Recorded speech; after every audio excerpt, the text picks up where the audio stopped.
لله نحمده سبحانه ونستعينه ونستغفره ونستهديه ونتوب إليه ونعوذ به من شرور أنفسنا وسيئات أعمالنا إنه من يهده الله فهو المهتدي ومن يضلله فلن تجد له وليا مرشدا ثم نصلي ونسلم على الحبيب البشير محمد المصطفى وعلى آله الطيبين الطاهرين وصحابته غر الميامين والتابعين لهم بإحسان إلى يوم البعث والنشور وبعد. السلام عليكم ورحمة الله وبركاته. أمي ألفو كواليمان دون كبركدا كنيني مسابالة في أكام بسوبا مفتاوني كتاواني نتبال جرين أمي كشيني لما تشامني ألفو كوشورو جونا منديكا جومي كدي كتمدان فنبكا لن يومدان يوتينا دانتوني نودي بالقاسمي محمد البشير صلى الله عليه وسلم جومي لو نسبلا كشين كلي الله تعالى بسري كشينتا biye arabai to kalo tile mugani saba ka kalo duruna samba fla anitan anishegi sungaro tile shegi alaka chiden ga hijira samba kele kemenani bisaba ani kononson ambe suratul baqara anjora aya keme ani kele amina wuli aya keme ani flala aya keme ani flana masabalo taala baka kiraba do islamia نوي سيدنا ونبينا سليمان نبا فمكم ملك سليمان على كتير صلى الله عليه وسلم دون لو يبقوا لترى كتير في كمان كذا كان في درسولا كتير نوي من ترى مدينة على كربكم بديل كما صلى الله عليه وسلم لكانوا يايني عربي ومرتيرا كانوا يايني ما كانوا دوي ومصر ونينغالو كونو وفورا لك تشيدي نينغالي لا فو على كرادان نسي سلمان صوم كيلي نشوغولا على كراكا كما كوننا نكسرونو نينغا على كرادان نسي سلمان صوم قرانكم ويبغوا يريو كانسو نينجاكا كوي كبا كوي سلمان كنتي دوري ني كولتي دونات سلمان كنتي دوري ني دبلي كيلات اما بو توغو فوي كتابو باكو Qur'an yɛrɛ kitabu sugu jumɛn nin fana ye nabi ɲuman sugu jumɛn jɔn b'i to i yɛrɛ ma k'i bɛ Solomana de tɔgɔ o de ye Solomana kɛ tiɲɛdala ye ka Solomana kɛ dabalitigi ye ka Solomana kɛ kɔrɔtɛtigi yɛrɛ ye i n'a fɔ hali buguri dala minnu b'an bolo yan tiɲɛ so tɛ yen k'a tɔgɔ dɔ dan tɛ nabi ɲuman dɔ la tiɲɛ so tɛ yen ko nabi ɲuman dɔ tɔgɔ ma taa nin ye Solomana ka tiɲɛ ye nin Musa ka tiɲɛ ye walima nin ye Dirisa ka tiɲɛ so ye o yɛrɛ kɔnɔna la dɔnni dunge dɔw b'u dɛmɛ ko tiɲɛ da ti baasi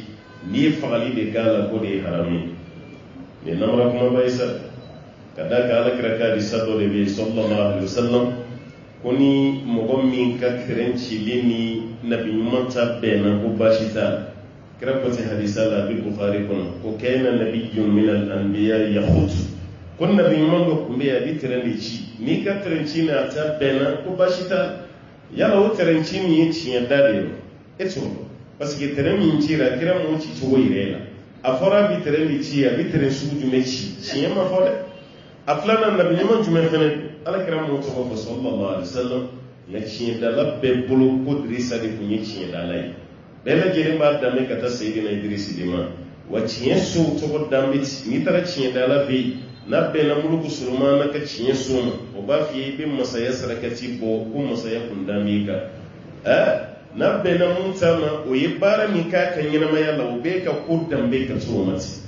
an bɛ min fɔ an balimaw ye a ye tuubiya ka bila tiɲɛ ti bɛn abada tiɲɛ ye haramu de ye ko dogolen dɔɔnin mɔgɔ ma b'i yɛrɛ ladege n'o ye i kɛra filankafo de ye ka fara masabala komi ninnu fana kun ye Solomana kow de ye ala filɛ ka Solomana jɛya ka bɔ o baara de la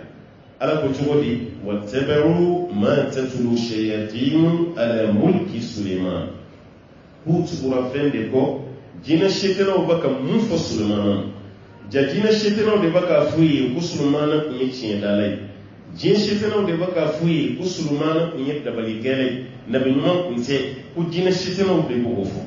o kɛra cogo min na magan kafiru ka tila ka fara yahudiyaw kan k'olu tugura jinɛ setelaw ka nin kuma واتبعوا ما تتلو الشياطين على ملك سليمان جينا الشيطان وبكى موفوي وبكى مبتكتو هنا كتغرو بارا للنوف وباير إبي فلالي كلا فيون فيني أموري لما أسوما لما أدوما لما أتشين دالما كنا ياتو أتان نيمو أبكولو نجينا الشيطان بيقولو بنوف أبي أفهمو فين كبارا جيرا لا كجينا الشيطان بيقولين wala kama ebe kaba ko ya yere hita se muri do ma wal masuma do yani ki dansige yibaro barake ka sunni ale ka yoro cha ba be fi e yani ka se ni do ma nyon ko sirala e mi joro do la ka dumini ke imagine ya yani ki dansige yipo ko ke sirala ba be fi o en nana ko dugole ni ma mi ve yani ka kuma were kuma ve ke re la fite simi e bi siga wuti ka ko la choboti e ba fo chien do de ay ni don choboti aya donna ka jina shetena ka intermediaire yani kasi atiri jina shetena mi be wudi be ke kala ala be fay o de ba be fay otuma no yo fo oyi yani ka kuma doro ay refene be sin ka bele de nos hali mun ba fo ko yani ka kuma mun bi lamba don adela ka tayida asay ka boro ko no idella ka fo jina shetena mi bi no fe o de yata kana ala sam ni nana bitiga laje dama wal may daw gaykin nena ko abu laje e ka ko doni lu hal ni makuma yala ika hamina ko te nini leyo rebe ka ko aya don jogo idilla ka baro foli mi ga ya tanu de ayre ka ambassadeur da no yina shitene ala de fleka kundo bele de limpo kuya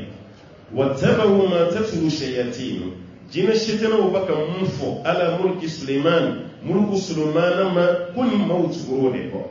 wama kafara sulaiman ala ko sulaiman dum makafiriya jina shitene o kafiriya musulman makafiriya la mali dongere ala batola nabi man chidi wa masake fene ala ni bonya beta ka da sulman nabi ma ani ma shima jerina nyina ma yako ala yake kirai ala yake masake fene kirado ala yake masake fene ka kila ka tembe bi mai wa kun kala ne fene ni beda fara wala kama ali dondo ala ka chide jina do mene ko ifrit ka ala kirato na flasilla jina na ka ba ala kiraka siliti ala kira ya mene kasiri misiri piyela katemena kasiri fokata se fajiri magemo ala kira tura silla hakili jigina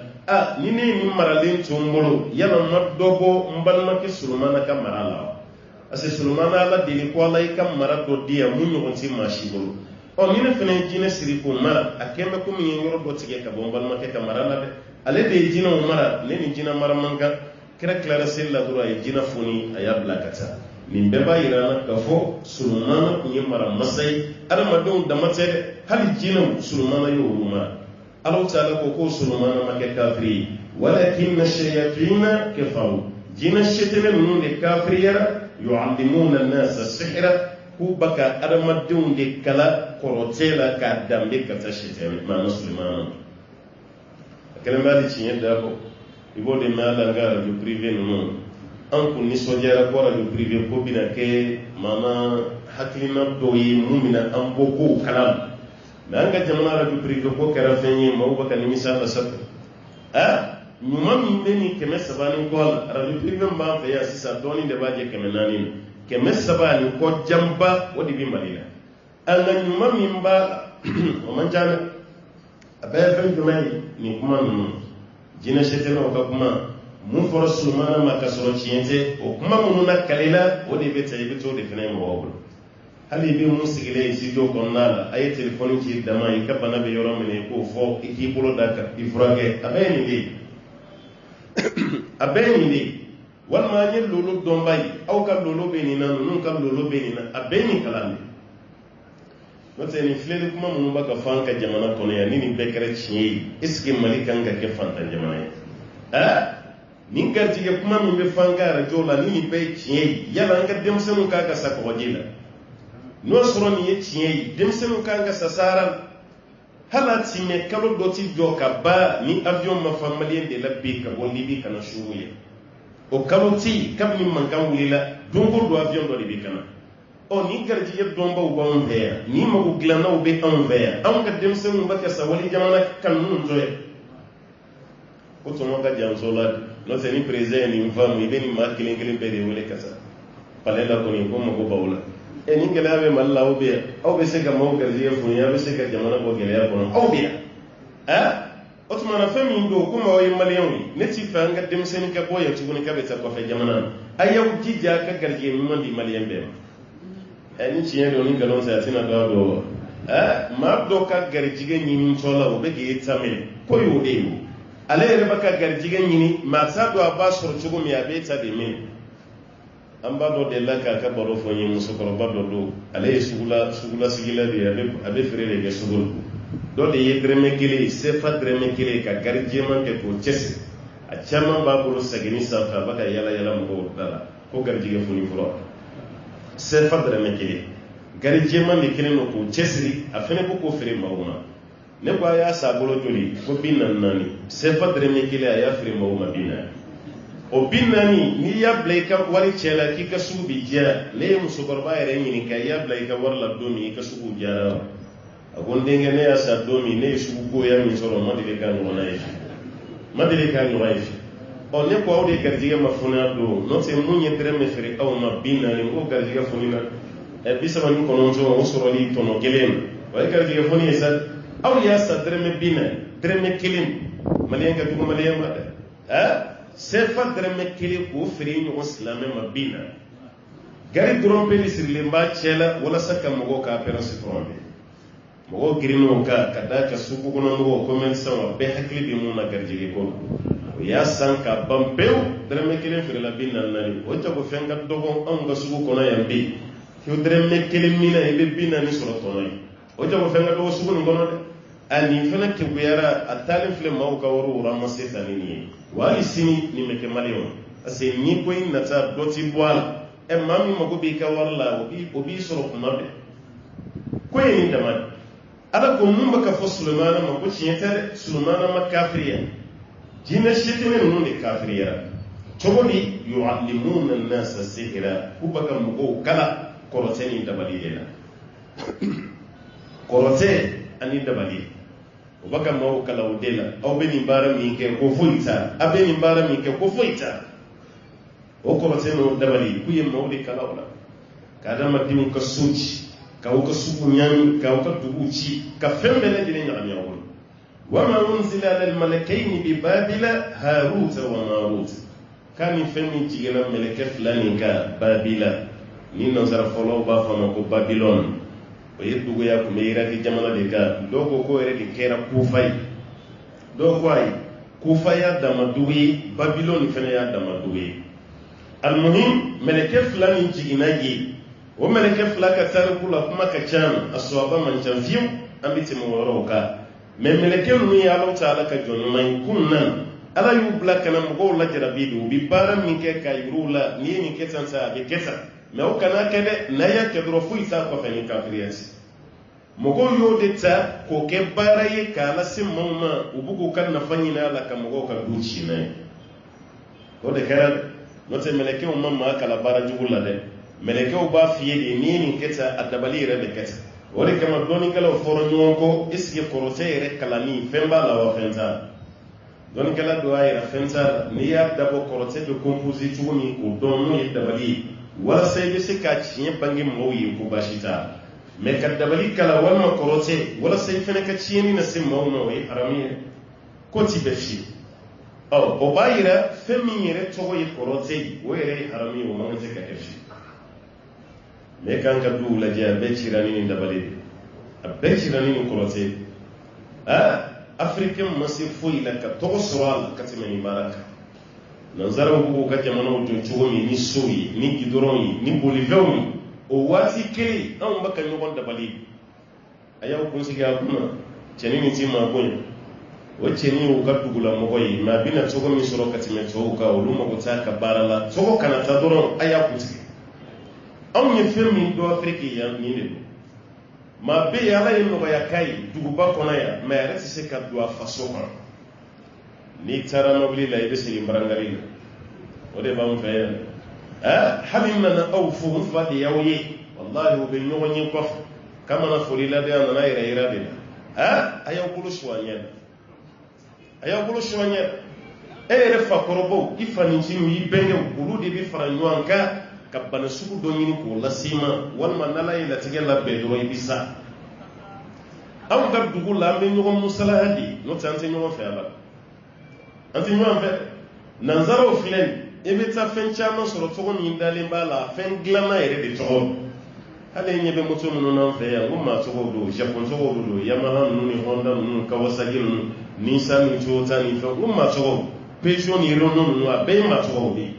nka tigiw y'a tɔgɔw sɔrɔ cogo di olu de nana n'a initiative ye u ye baara min kɛ maa tɔw y'u récompenser a ye karisa yɛrɛ tɔgɔ da o tɛ se ka kɛ farafinna yɛrɛ e kelen tɔgɔ ka bɔ an tɔw tɔgɔ ma bɔ a la a baara bɛɛ ka tiɲɛ an kan yɛrɛ sɔrɔ o se ka ne de la k'a f'i ye n ko avion min filɛ panni na an kunna nin a ye san 50 de kɛ yan'a ka kɛ san 50 tentative la e bina e b'a bila yɔrɔ dɔ la mun bɛ n'i kɔfɛ o bɛ dɔ fara a kan mun bɛ n'i kɔfɛ o bɛ dɔ fara a kan 1800 yɛrɛ kɔnɔ avion ma dɔn diɲɛ kɔnɔ fiyewu avion dɔnna à partir 1901 1902 avion nana o kuma mobili ka kɔrɔ n'a ye ni san caman ye kabini 1700 mobili dilannen musow ka kɔrɔ n'a ye nɔgɔso ka kɔrɔ n'a ye o b'a yira avion de ye lagare ye ninnu bɛɛ kɔrɔ bateau ka kɔrɔ n'a ye mais bi bolifɛn si tɛ yen mun asirilen don ka tɛmɛ avion kan o tɛ hali n'o sɔrɔ ni e donna a kɔnɔ i bɛ siran mais nanzaraw ka dilanni na avion de asirilen don ni bolifɛn bɛɛ ye mais avion dilanna maa minnu bolo maa caman don san 50 u b'a ka fara ɲɔgɔn kan san 50 kɔfɛ an bɛ fila hɛrɛ la hali e bɛ taa makantaga min na bi heure 6 heure 7 i b'i yɛrɛ sɔrɔ jida avion tɛ yan n'o tɛ an fa minnu taar'u sen na e ko ɲini k'a bɛɛ ma sa kelen kelenw bɛ yen nka dɔw ye san 4 de kɛ minnu teliyara san 6 tigiw yera anw ni dɔw ye baro kɛ yan n'o ka sa o ye san 8 de kɛ yanni makan cɛ san 8 a tatɔ 4 a segintɔla 4 a tatɔ a bɛ baara de k'a sen fɛ mali burukina niger nigeria sudan cad yan'a ka ba tigɛ k'i yɛrɛ sɔrɔ jɛ a natɔ fana ale y'o kelen de o de kama sudan yɔrɔ dɔ bɛ yen ko darfur kɛlɛ filɛ yɔrɔ min na sisan n'u y'a tigɛ ka dɔ kɛ sudan du sud ye o fanfɛla ninnu caman ye maliyɛnw de ye mun y'u se yen hiji taga de ye maliyɛn caman refusé a yɔrɔ la hali ni n'a dɔw ye ɲɔgɔn ye hiji kɛyɔrɔ la u yɛrɛ b'a sunu anw mɔkɛw bɔra mali de la u b'u jamu fɔ automatiquement i b'a dɔn ko maliyɛnw o bɛ cɛ a bɛ sudan mun y'u se yen dɔwɛrɛ si tɛ étranger de don ala filɛ ka nɔgɔya kɛ anw ye sisan n'avion ye jɔnw ye nin dilan kafiriw don silamɛw tɛ fiyewu kuma tɛ farafinw olu ka kafiriya o kɔnɔ diɲɛ bɛ ɲɔgɔn ye nin na walasa k'o ka sa mɛ an ka ko bɛɛ ye dibila kow de ye ɲɔgɔn ɲɛɲini ɲɔgɔn hasiriya k'a kun tigɛ k'i kun sigi a kunna k'i bolo su a ɲɛ na nin dama de aw de maa caman tatɔla ye gidɔrɔndaw fɛ fa b'a la caman tɛ dɔrɔn ko ka fa ye a dɔw ye ɲɛɲini fa de ye a tigilama de kun jɔn bɛ ni du ye u ma bɛn a ba sinamuso ma u sina k'a hakili bɛ ɲaami an ka afiriki société ye nin de ye an ta yen kɔrɔtɛ baara ninnu ni dabali baara ninnu a y'a bon o de don o de kama bana sidɔnbaliw cayara bana dɔ b'i la i b'a don diɲɛ appareil bɛɛ la a bana t'i ye dɔwɛrɛ si tɛ bolonɔ appareil bɛ bana bɛɛ ye mais anw ka bana ninnu appareil ta i b'a don yɔrɔ bɛɛ la ka diagnostic sugu bɛɛ kɛ a t'a ye dɔwɛrɛ tɛ ni bolonɔ tɛ o de ka ca an fɛ farafinna yan o de ye dabali ye o de ye kɔrɔtɛ ye o de ye sibiri ye o de kɛra sababu ye ka maa dɔw sigi o sen sabara kan an ye nin de dɔn ko jinɛ sitinɛw kana aw nɛgɛ ko fɛn t'a la ko fɛn belebele de b'a la maa o maa ka baara kɛra ye ko kafiriya k'i to a baara la e tɛ silamɛ ye fiyewu adamadenw ka dabali taara se hali adamaden ɲɔgɔn su donnen kaburu la ka taa piyɛsi dɔ ta de wallahi kaburu don dɔ gardien nin kuma f'an ye arajo kelen nin na dɛ arajo danbe an ka tafsiri yɛrɛ bɛ direct la sisan an delila ka ala émission kɛ an ka dɛmɛ don a ma walasa kaburu bɛ se ka kori cogo min ka d'a ka tiɲɛnikɛlaw k'u ye kaburu gardien ko nege bɔ a yɛrɛ la dan ko mun kɛra ko su o su bɛ don wula fɛ su fɛ baarajugukɛla dɔ de bɛ taa kaburu wɔgɔbɛ a bɛ kaburu wɔgɔbɛ ni dugu jɛra ale bɛ ka suw segi dingɛ kɔnɔ ale b'a ye su dɔw dayɛlɛlen don u nɛn tigɛlen don ka bɔ a la dɔw bolodenkɔniw tigɛlen dɔw senw tigɛlen su dɔw warakɛlen don ka bɔ u ka kasanjɛ nin bɛ taa a bɛ y'an ka dabaliw di karisa den kana n da walima anw yɛrɛ fɛnɛ maa ti yɛlɛnnen ni sanjɛ tɔgɔ ko ani pilasi ko k'o y'o de ye e tɛ si ye baara la dayɔrɔ ko la a bɛɛ ye jɔyɔrɔ ko de kuma tɛ vote min surunyalen filɛ a y'aw janto aw denw na a daminɛlen tɛ waati bɛɛ i bɛ ka mɛtiri la k'o ye karisa den ta k'o ka taa kanti o ye karisa den fa tamasiyɛnni dɔ bɛ i den na dɔrɔn o y'a tununnen baaratugukɛlaw taara n'a ye a bɛɛ ye nin kɔrɔtɛtigiw ni dabalitigiw bɛ kuma min fɔ mɔgɔw ye den bɛ tunu n'a bɛ yɔrɔ min bolo tigɛlen kɔnɔ faralen don fɛn dɔ bɔlen walima kunkolo tigɛlen don ka bɔ a la an kun bɛ nin baro de mɛn nin kun tɛ kɛ anw fɛ yan mɛ sisan Mali falenba de b'a i janto i t'a la dɛ n'o tɛ a ka tunu wa n'o ka taa n'a ye a si tɛ kɔrɔbaya hali si politique ma masala ale mago bɛ mun na dɔrɔn a ka place a ka siège a bɛ tɔgɔ min sɔrɔ hali ni e den tor'o la ale ka sira si t'a e den ka sa ale mago t'a la e de den sara ale den ma sa ko bɛ cogo min fana k'i janto i yɛrɛ la fosi tɛ yen ko politique ma labɛnnen t'a kɛli kama a ka place nɔfɛ vote fɔlɔ min kɛra an fɛ yan o y'a sɔrɔ a se ma kɛ a se ye fɔlɔ a bɛɛ ye jalajuw de ye o y'a sɔrɔ a bɛɛ ye jalajuw ye mun b'a la n'an taara fali kasan kelen de sirilen sɔrɔ yiri san a bɛɛ ye jalaju jamujanw fali o de kasan kelen yera sirilen bɛ fo jala sanfɛla dɔwɛrɛ tɛ a ka morikɛ de y'a fa ye walima somakɛ dɔnmakɛ fali mana se ka jala sanfɛla kɔni sɔrɔ e fana tɛ to duguma k'e bɛ sanfɛla sɔrɔ i bɛ yɛlɛ politiki bɛ yen mɔgɔ min fana ye fali la yɛlɛ sanfɛ fanga b'o fana la fali bɛ cogo min na k'o la yɛlɛ ni dugu ye ka t'o siri fo sanfɛ o mana kɛ place ɲini min ye a yɛlɛba kɔni kɔlen walima barikaba n'o tɛ fɛn ɲɔgɔn tɛ dɛ nka nin bɛɛ bɛ kɛ fɛn jumɛn kama diɲɛ nin tilancɛ tɛ ka kɛ ala kama o tuma na baaraw bɛ ka kɛ cogo min ala bɛ k'o de fɛ yen k'i k'i janto i yɛrɛ la i kana kɛ o jinɛ sitɛnɛw ka baara de don o tun bɛ mun kɛ yu'allimuna nasa sihra o b'a adamadenw kala dabaliw la ani kɔrɔtɛw wama unzila ala al-malakayn ani fɛn min jiginna ni mɛlɛkɛ fila bi babila n'o ye babilɔni haruta mɛlɛkɛ fɔlɔ tɔgɔ ye wa maruta mɛlɛkɛ filanan tɔgɔ y'o ye wama yu'allimani min ahadin ni mɛlɛkɛ fila ti maa si kala nin kɔrɔtɛ baaraw nin dabali baaraw la fo ka mun kɛ hatta yaqula ni mɛlɛkɛ fila b'i kanto u ka kalandenw ma innama nahnu fitna anw nana lajarabili de kama dɛ an nana k'aw kɔrɔbɔ an nana k'aw lajarabi k'aw la fitina o ye mun ye baara nin k'a kalaw la mɛ baara nin dugumala la ko ala sɔsɔ de ye sitɛnɛ ka baara don ka ti ɲɛ dɛ fala takfuru i kana kafiriya o kɔrɔ jinɛ sitɛnɛ n'a ka kafiriya a t'a ka dabali baara di maa si ma n'a ma ni kangari da ye nin baara min filɛ nin ye nin kɛ i bɛ kɛ kafiri ye dɛ ni sara k'i to nin kɛ i bɛ taa tasuma na nin bɛɛ la adamaden ka nata bonya kama a b'i bolo don a kɔrɔ minnu b'a baara kɛ o b'a dɔn an bɛ ka mun fɔ wallahi o b'a dɔn an bɛ ka mun fɔ jinɛ sitɛnɛ n'a ka kafiriya ti fɛn den ma karisa nana mɔgɔ ɲini de b'i fɛ walasa mɔgɔ ka ɲɛ i bɛ nin baara kɛ nka e min ye nin kɛ n'i ma tubi yanni i kasa n'i sara k'i to nin na i bɛ taa tasuma na dɛ e yɛrɛ n'i ka karamɔgɔya n'i ka sumaya ni dumaya e yɛrɛ b'a fɔ n sɔrɔ kamalen ni fitinin dɔ delila k'a ta fɔ an ye kabakoba ka ye ko den yɛrɛ ka limaniya sɔrɔ ka tɛmɛ mansa kan kabako jinɛw bɛ to kana sogo de da ale ɲɛkɔrɔ n'i ye nin kɛ tan n'i ye nin kɛ tan i bɛ wari sɔrɔ n'i ye nin da nin k'a kan nin wuli nin k'a i bɛ nafolo sɔrɔ ale yɛrɛ y'a kɛ sogo ye k'a kɛ sogo ye fo taalen ye a kulo bɛ kuma la ka sɔrɔ sogo tɛ kɛnɛ kan a siranna don la an tilara darasu la dɔrɔn n y'a jɔlen sɔrɔ ɲɛ da la ko an karamɔgɔ mago de la ko bisimila a ko jinɛw bɛ to k'u yɛrɛ yira ale la a ye baara dɔw fɔ ko ni ye nin kɛ ka nin kɛ ko n bɛ wari caman sɔrɔ ne siranna hakili jiginna maa fɔlɔ min na k'o wele o ka n bilasira o kɛra n fa de n ye n fa wele a bɛ so ko jinɛw ko k'u yɛrɛ yira an na dɛ ko ni ye nin kɛ ka nin kɛ ko n bɛ wari sɔrɔ n sirannen fa jamana ale kunna telefɔni na de ko mun na halisa e tɛ ka nin kɛ o tuma e tɛ fɛ an ka kɛ waritigi ye jinɛw b'i bila baara mun na i tɛ ka e bɔra k'an to cogo min na e t'o dɔn wa i t'a kɛ walasa an ka nafolo sɔrɔ i b'a dɔn nin de la ko maa caman sabalilen don silamɛya la ko dɛsɛ de don wallahi n'a ye bɔda fitinin dɔ sɔrɔ fɛn o fɛn b'a kɛ kafiri ye walasa ka kɛ waritigi ye a b'a kɛ fosi t'a baliya kɛli jinɛ ka bɔ ye o maa wɛrɛ k'a jɔ i ɲɛ o nin baara kɛ tan ta ala mun yɛrɛ bɛ misiri kɔnɔ an caman bɛ ten koyi maa caman bɛ yen n'a ɲaamina i bɛ taa don filɛlikɛlaw kan n nana ɲɛɲini suguw ka gɛlɛn n nana ɲɛɲini denko bɛ yen n nana ɲɛɲini n ka muso furubaliya gansan tɛ nin ye nin bɔ an ka morifɛtagaw ni domafɛtagaw la tɔ de dɛ wa ala filɛ ka baara bɛɛ fɔ i ta walasa i ka dɔn ko jinɛ sitɛnɛw ka baara de kun don n'u taara u bɛ nin de kangari da aw kana kafiriya dɛ aw kana fisiriwaleya dɛ mɛlɛkɛw bɛ nin de fɔ an bɛ ka mun yira aw la maa tɛ to a baara la ka kɛ silamɛ a y'a mɛn wa k'a bɛɛ b'i kanto mɛlɛkɛw ma an y'a mɛn an tɛ kɛ kafiri ye an kɔni y'a kala o diyara n ye mɛ nin bɛɛ kɔfɛ u bɛ mun kɛ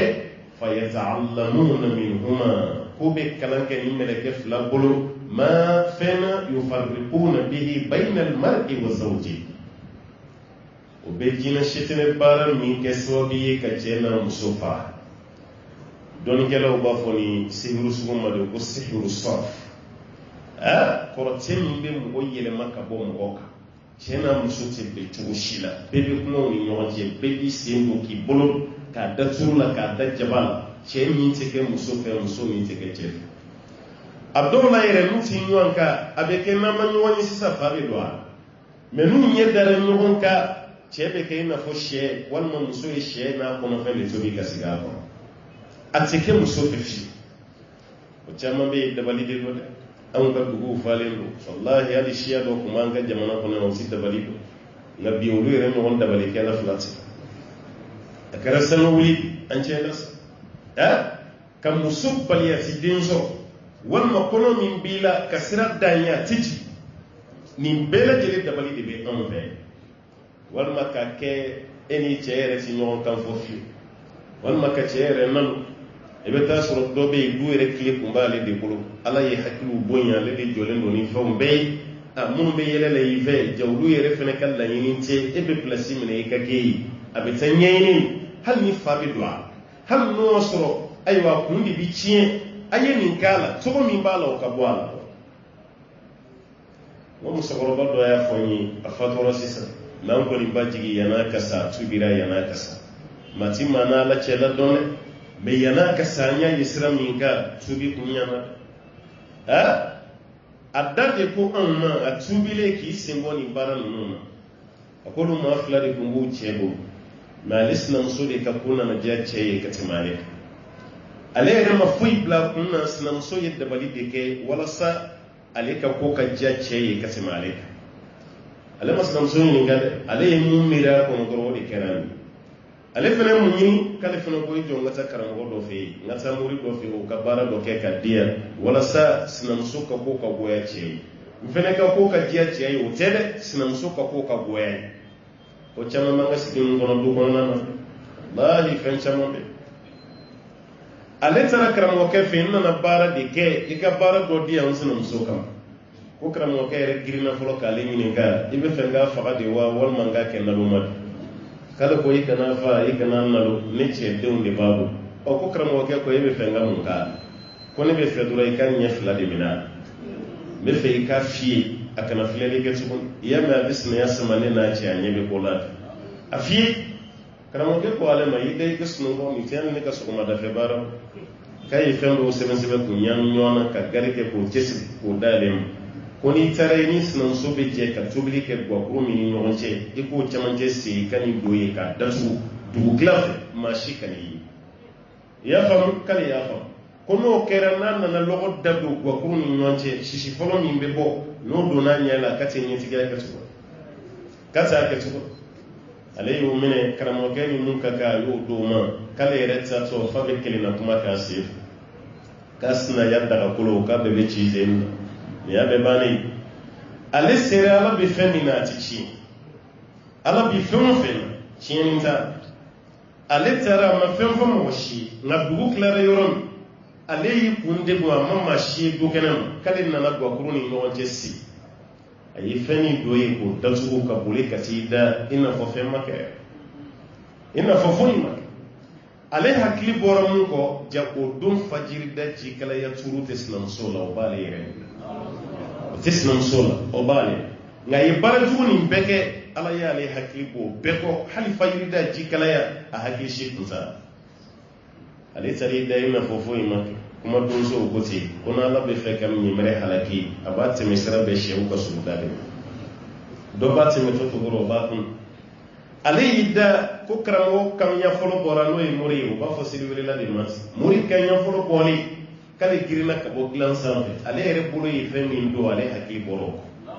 ale girinna dɔrɔn ka lɔgɔw da don sisi sina ka bɔ ten sisi fɔlɔ min bɔra musokɔrɔba yɛrɛ de b'a k'a lakalen ye k'o donna ale ɲɛ la yɔrɔ min yɔrɔ bɛɛ kɛra dibi ale ɲɔgɔn a ma foyi sinamuso dalen b'a ka sunɔgɔ la o t'a dɔn ko bɛ sen na ale bolo min ye nin don o sisi tilara ka don ale kelen de fana ɲɛ ale botola yoro yi ma be se ka do so kono yoro me abaka mo moli de ke yoro be kera de bi ale kabe bolo kulonge ale idama wulila yoro la yoro be dibi ale ma fe cenna na fo ko ale seyti wuli kan mbarake e ko nyiti fena ko ale nye bala dugu jera me halisa dibi de bali nye qur'an yeti foyi ni mo ko fen fen na ale fo aba fayi men nyata wala de dibi be nye qur'an de dem nyaa ni kam ngera ale ra ko ni barla ka chungan a barla ka chungan no te sura on ne ma fara nyona nyebe ko la ni ayi dugu jera ni ci ko la ko way fana tilmay dem nyaa ta ka da do sola ko jabeti ni tension de ka teli ka tani olu ya do apare bela tension may jabeti may o ma bana shia la mu ba nyefi do tro ko anta ba ka fini ndone ay ta ni ni rowe musokoroba yɛrɛ tora so kɔnɔ k'u ɲɔgɔn kelen fura sugu bɛɛ ma ka k'a farafin fura dɔgɔtɔrɔ fura ɲɛma da ye kunɲɔgɔn filanan bi da yɛlɛ yɔrɔ min a yɛrɛ y'i kanto denw ma a ko ayi na dɛ ni su y'i dogo a kobaga la k'a nɔgɔlen bɛ jakɛya ayi na ne ka fiye min tɛ dɔgɔtɔrɔso la taga fɛn ye ne yɛrɛ bolo de kɛra n kalan ye ne de ye nin baara kɛ aw banicinin kama a seginna ka na se ne yɛrɛ de ma o tuma na ne ka fiye sababuya ye nin de ye dɔgɔtɔrɔso tɛ dɛ olu ko a ma ko karamɔgɔkɛ min y'a kɛ k'a tɛ yen o k'a bɛ min a yɛrɛ ye karamɔgɔkɛ ka so ye o denw taara karamɔgɔkɛ fɛ yen k'an nana an ba ka lahala la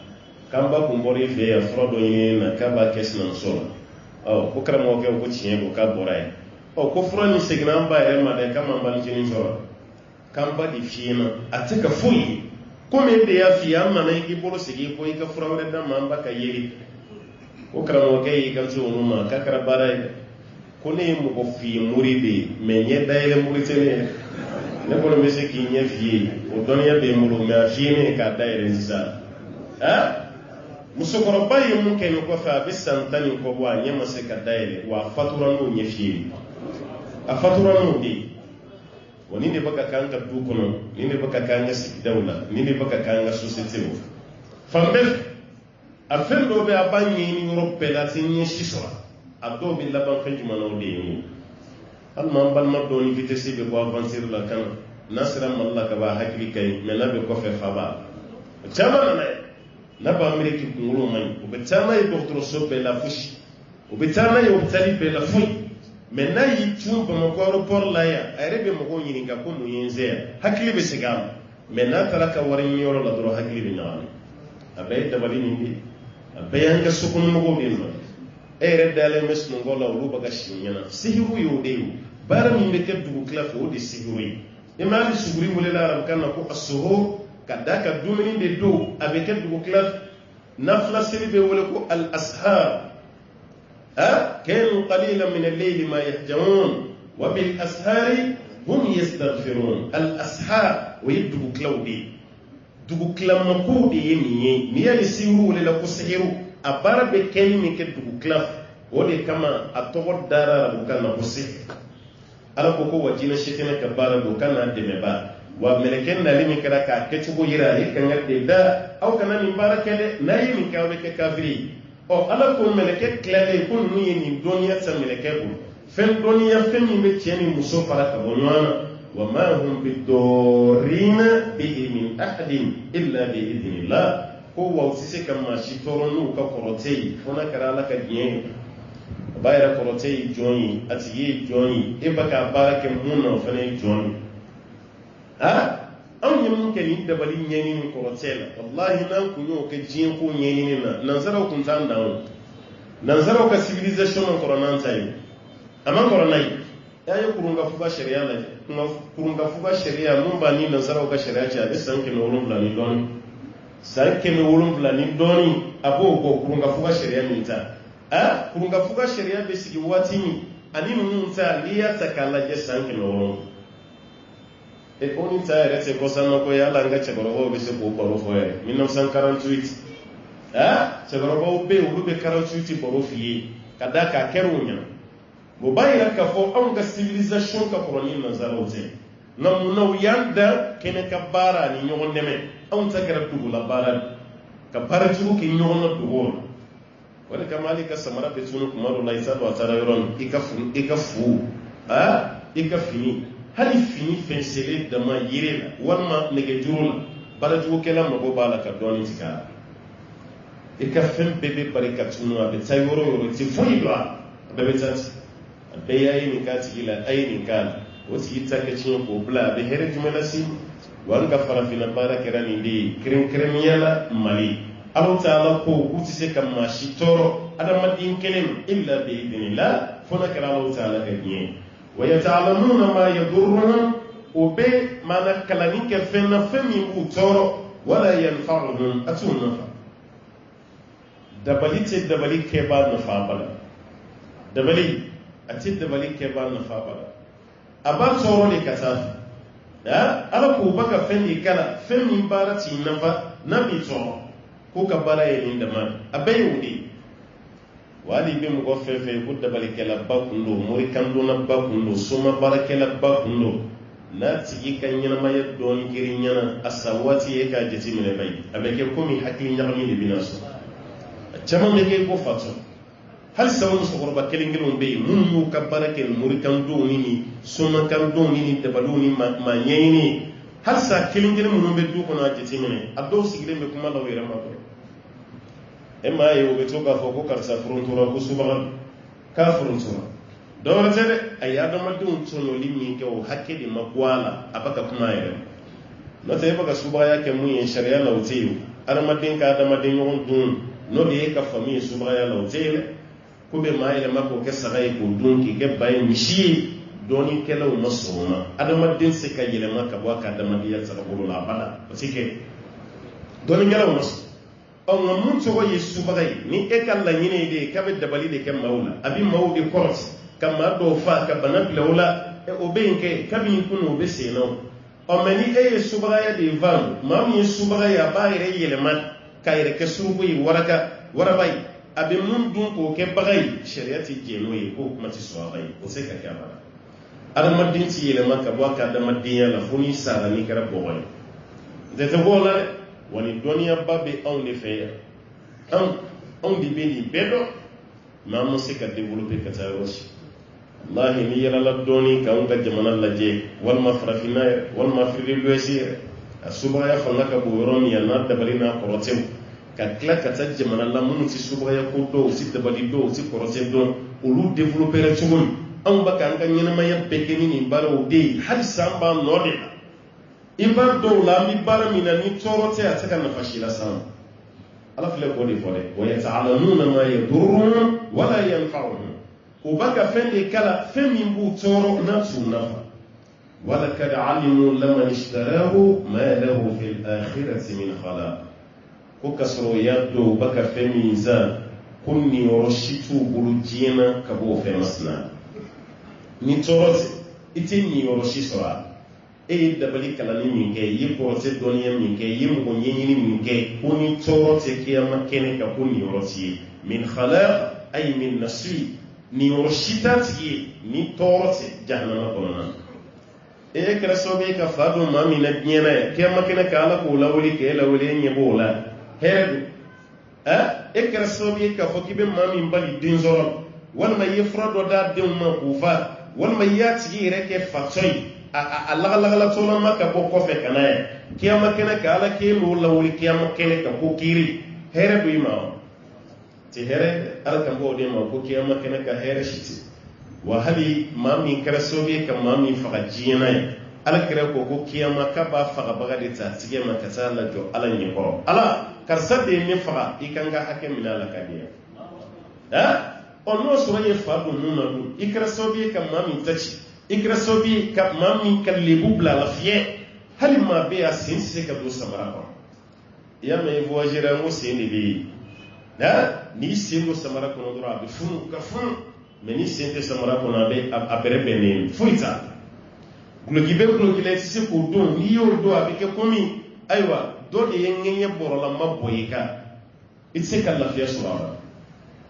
nin bɛɛ de b'an fɛ yan Afiriki kɔni ka ɲɔgɔn dabali ka ɲɔgɔn taci ka ɲɔgɔn bɔ baara la nin de y'anw taabolo ye mɛ ka ɲɔgɔn dɛmɛ baara ka ɲa an bɛɛ k'a tɔgɔ sɔrɔ ka ɲɔgɔn dɛmɛ alhamdulillah mɔgɔw ka lafiya ni anw ka baara kɛlen jamajɛ baara farafin tɛ sa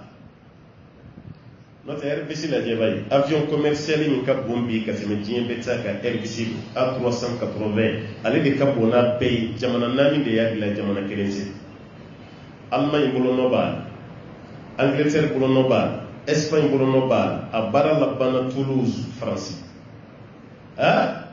jamana nani avion kele a bay kafri islam jamana kelenta la farafin fenenta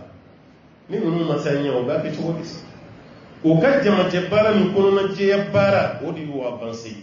do ba avion nu yan fangila do yi avion chamanje do ya kamai do ya kuyi kasoro ni avion be se ka gila ni jamana kilin kelen bela a development be mais an ka je ka bara ke on na faka bonan kilin kelen be tay o de fla ka avion ni bla nyefre kasoro silamo te wa farafin fenete mais on ma je ka fuyi ka ɲɔgɔn sɛgɛ dɔrɔn ka ɲɔgɔn dabali ka ɲɔgɔn taci hali an ka dugu minnu bɛ yen ko balimaya kun b'u ni ɲɔgɔn cɛ a bɛ ta ka ban dɔɔnin a bɛ ta ka fara fara fitina bɛ yen bɛ yen ka tɛmɛ an yɛrɛ dama ni ɲɔgɔn cɛ an ka duguw kɔnɔ minnu ye balima kelen ye sinji kelen ye fa kelen ye kafiriw bɛ ka fara ɲɔgɔn kan anw bɛ ka tigɛ ka bɔ ɲɔgɔn na kafiriw bɛ ka fara ɲɔgɔn kan an bɛ ka fara fara olu minnu tɛ ala ko la yɛ hali e bolo ko kereciyɛnw don ninnu tɛ kereciyɛn ninnu tɛ foyi u tɛ kereciyɛnya la u tɛ yahudiya la u tɛ silamɛya la olu ta ye diɲɛ mais unu ka diɲɛ ko u bɔ k'u ka diɲɛ nafa de sɔrɔ ka tɛmɛ e ka e min ko k'i ta ye ala ko ye e bɛ seli i bɛ sun i bɛ misiri la waati bɛɛ mais juguya kɛn bɛ k'i dusukun fin juguya kɛlen don k'o fin kuma dɔ la ni m'i kunnadiya nin kafiri bɛ fisaya ni ye dɛ parce que ale ye diɲɛ sɔrɔ e ma diɲɛ sɔrɔ e jigi dalen bɛ kiyama de kan juguya min filɛ e kɔnɔ o bɛna to e tɛ kiyama fɛnɛ sɔrɔ ni kafiri m'o sɔrɔ a sigilen kun b'o kan mais ale kɔni ye diɲɛ sɔrɔ bayra ni franci mi janto iti galangolo ne be boa wallahi kiyama kene ka iti galangolo o de bina boa en nun ka jamana ni tara la ja yoro do be fushi te jigi kono ni arjines san ka wota mi fla nema di be dugukolo yere ke chugo yiri de be chugo ka yimi ti islami jamana kafiru no lu ko nema eni ka islami ya baka balu chugo mele yere nyeba ere ka finu naje ibe shi sumi kono e kala ni finteni yɛrɛ la fo ni ala ye nɔgɔya kɛ maa kelen kelen ye sumaya bɛ minnu ka so kɔnɔ n'o tɛ e se ka siya de ka so kɔnɔ waati dɔ bɛ se i bɛ dɛmɛ de ta ka n'o bi kɛnɛ ma ko so kɔnɔna ka kala kuma tɛ toli bɛ minnu fɛ yen hali bili so i dalen b'o kɛnɛ ma sosow fana ɲɛtana bɛ k'i ye e bɛ sili de la yɛlɛma yɛlɛma la i kɛrɛ o kan i bɛ fajiri bɛ se sunɔgɔ falen i t'a sɔrɔ balo ɲuman t'i bolo fɛrɛko ɲuman t'i bolo bolifɛn ɲuman t'i bolo i b'o la hali n'i ka denbaya fɛnɛ man di olu tɛ k'ali sago yɛrɛ fɛnɛ kɛ e ma tila ka ala ko fɛnɛ kɛ k'o ɲɛ e ka sa nin n'a ka kafiriya o ye diɲɛ sɔrɔ e n'i ka silamɛya ma diɲɛ sɔrɔ nin n'a ka kafiriya a taara tasuma na e n'i ka silamɛya fɛnɛ taara jahanama kɔnɔ a dajara jɔn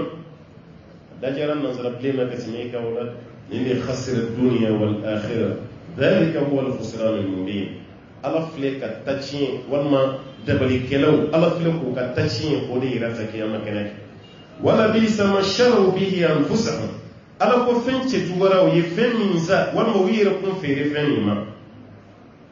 u yɛrɛ kun feere fɛn min ma ko fɛn ɲuman tɛ dɛ k'i ba ala ko gɛrɛ ma k'i ta kɛ dabaliko ye k'i ta kɛ mɔgɔ ɲɛɲini ye k'i ta kɛ adamaden juguya ye ala ko baara juguyara sa dɛ aw ma se ka fosi kɛ diɲɛ na ni nin dama ko baara cɛ juguyara i bolo i kun man tɛ ka nin kɛ dɛ law kanu ya'lamuna ko n'o sɔrɔ o kun b'a ja fɛn dɔ bɛ yen i ka tɔɔrɔ b'a la kiyama e yɛrɛ t'a n'o tɛ n'i b'a dɔn i kun tɛ sa k'i to tantan o de kama dabalikɛlaw ka tuubi dɛ e min bɛ don karamɔgɔw kan k'i nana ɲɛɲini tuubi karamɔgɔ ka n'i nɛgɛ dɛ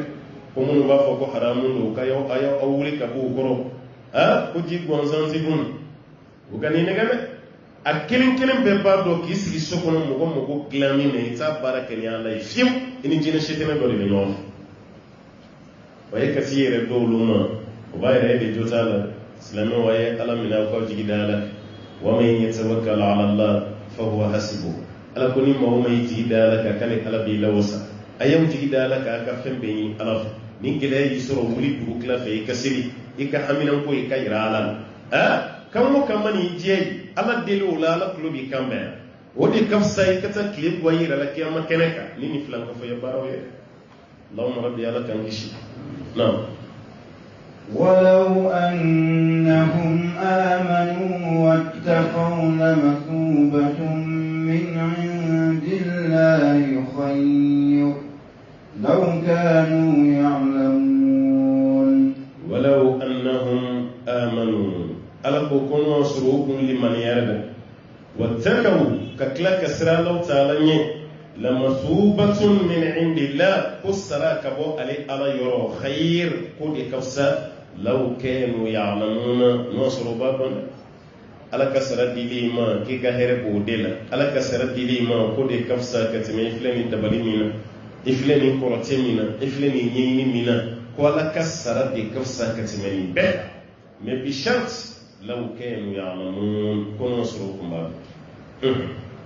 يا أيها الذين آمنوا لا تقولوا راعنا وقولوا انظرنا واسمعوا وللكافرين عذاب أليم يا أيها الذين آمنوا ألقوا أو مامنكوكو أو لمن يرى أو دار ألالا لا تقولوا راعنا أو كنا فكو راعنا arabu kando nga fuchugore be yahudi o fene bulo mutini parce ra'ina min ra'i o yokolo siride ra'ina an koloshi arabu kando abe fati an koloshi ijandona o mumi fle arabu kando sahaba o ka kano utiliser aw ka mufo wa qulun dhurna aw ka fodran koloshi abekele mais kuma dɔ bɛ yen n'a fɔra kan wɛrɛ la n'a bɛ faamu ni faamu cogo ye mun ye tati kelen ye a bɛ fɔ e k'o kuma to yen kumaden wɛrɛ min b'i bolo i ka baara kɛ n'a ye yahudiyaw de tun bɛ nin kɛ sabotage ye ka fɔ ala ka ciden ma sallallahu alaihi wa sallam u b'a fɔ ya rasulallah ra'i o kɔrɔ de ye kira an kɔlɔsi arabukan mais olu ka kan na kira naloma i m'a ye wa ra'ina naloma mɔgɔ min tɛ ko dɔn a bɛ fɔ de ma olu ka kan na ko ra'i mais arabukan na an kɔlɔsi bon comme olu ka kan ni arabukan ni mo ni kɛra kelen ni ala ko yani ninnu ka don fili kɔnɔ aw ka ra'ina to ye a ka n'o utiliser unzurna aw ka ta k'o ye wasma'u aw ka lamɛn aw ka fɔ an kɔlɔsi parce que o ka kɛ ko dɛ ni e m'a faamu e yɛrɛ bolo k'u bɛ ka kuma min fɔ k'u bɛ ka an ladege an ka kuma na ka sɔrɔ u bɛ ka mun fɔ u bɛ ka ala kira nɛni ni yahudiyaw ko ko ra'ina dɔrɔn ni nin mais arabu mana fɔ ko ra'ina ani unzurna a bɛɛ ye kelen an kɔlɔsi i janto an na o de kama hali salamu bila cogo dɔnnikɛlaw b'a fɔ an ye ni yahudiya ye salamu bila i kan ni nanzara n'u ko assalamu alaikum cogo cogo i ka jaabi wa alaikum kana fɔ wa alaikum salam yɔrɔ ala an ka sigi la ani kerecɛnw bɛ sigi ani kerecɛnw bɛ baara kɛ ɲɔgɔn fɛ n'u y'i fo salamu alaikum a fɔ ko wa alaikum i ka daw ma kana fɔ wa alaikum salam kuma tɛ ka rahmatulahi fara kan kuma tɛ barakatulahi ma a fɔ dɔrɔn wa alaikum parce que kira ka waati la yahudiyaw kun min na o b'a la ka ciden fɔ de ko salamu alaikum i m'a ye salamu alaikum ani salamu alaikum kelen tɛ dɛ arabukan na ni ko salamu o ye saya de almaut o ko laɲini mun ye danga b'i kɔ salamu alaikum danga b'aw kɔ ne fana m'o fɔ cogo jateminɛ ba ko alaikum salam ale ko danga b'e kɔ e ko ko kisi b'i kɔ est ce que kuma ninnu bɛ ɲɔgɔn ta o de kama ala ye kira la kunnafoni n'a ye ni ninnu nana k'u b'i fo cogo la ni ala min fo ni mun ye n'u ko salamu alaikum i b'u jaabi de wa alaikum aishatu kun t'o dɔn don dɔ nana ala ka ciden sigilen to a ko salamu alaikum aishatu y'o faamu aishatu ko wa alaikum wa la'natullah i ye mun fɔ o ɲɔgɔnna b'i kan ni ala ka danga ala kɛra ko aishatu ma i fana dimina kojugu dɛ i y'a lasegin min kɛ i kun bɛ daw ma mais wa la'natullah a ko ala kɛra a ye mun fɔ e m'a mɛn ala kɛra ko a ye mun fɔ ne y'a mɛn mais a ye mun fɔ e y'o jaabi ka tila ka dɔ wɛrɛ fara kan o kɔrɔ ye mun ye maa min tɛ diinɛ la i janto a ka foli cogo la parce que silamɛ minɛ ka di kojugu ni dɔ y'an ka kan fɔ dɔrɔn an bɛ nisɔndiya k'o tigi kunbɛn o kɛra an dɔ ye kuma tɛ kafiri mana fɔ salamu alaikum an yɛrɛ bɛ nisɔndiya a ye jija na dɔɔni don i bɛna faamu kana jaabi ni wa alaikum salam wa rahmatulahi dɛ i b'a jaabi de wa alaikum o kɔrɔ ye mun ye n'a ye fɛn o fɛn fɔ sa o ɲɔgɔnna b'a yɛrɛ ka ye ni ɲuman don o b'a ka ye ni juguman don o b'a ka ye ka n'i yɛrɛ bila wa alaikum salam na o de ɲɔgɔnna filɛ ya ayyuhalladhina amanu aw maa minnu k'aw limaniyara la taqulu ra'ina aw kana fɔ n kɔlɔsi ni ra'ina mɔ ye dɛ wa qulu aw k'a fɔ unzurna an kɔlɔsi wasma'u aw kallamere ijan dona laka chili o ko fe aw kallamere walil kafirina adabun alim alkul la jaba dinini la jaba min toro ka bo ko be kafiru kanda wal mo be kafiru ما يود الذين كفروا من أهل الكتاب ولا المشركين أن ينزل عليكم من خير من ربكم والله يختص برحمته من يشاء والله ذو الفضل العظيم ما يود الذين كفروا من أهل الكتاب ألكم ما كاكنته مغوتي ألانيني أتجيا مغوي ما من كافر يرك بو كتاب الدنجولا ولا المشركين أتجيا مغوفني ما من كرف لنكفوي أن ينزل عليكم من خير هير دوكا جيجي أو كابو هير لا من ربكم كابو أو تجي على يرب yahudiya kan la ɲini ce ala ka hɛrɛ jigi aw kan nanzara kan la ɲini ce ala ka hɛrɛ dɔ jigi aw kan filankafo fɛnɛ kan la ɲini ce ala ta ala ka hɛrɛ dɔ jigi ka bɔ sanfɛ k'o di aw ma dɛ ko ka hɛrɛ tɛ ɲɛ dɛ ko ka hɛrɛ tɛ dɛ ninnu bɛ ka u juguya ka se niveau min ma k'u ka laɲini ce ala ka hɛrɛ kɛ aw ye o b'a yira an juguw don sa e de t'a faamu e b'a fɔ k'an balimaw halisa e m'a faamu والله اسلام بالما يا اسلام نيون درون على كراي ني صلى الله عليه وسلم المسلم اخو المسلم اسلام بالما يا اسلام نيون ngay bada boli mun no fe ka glo la ko balma do etapon wal ma ko wore bi tako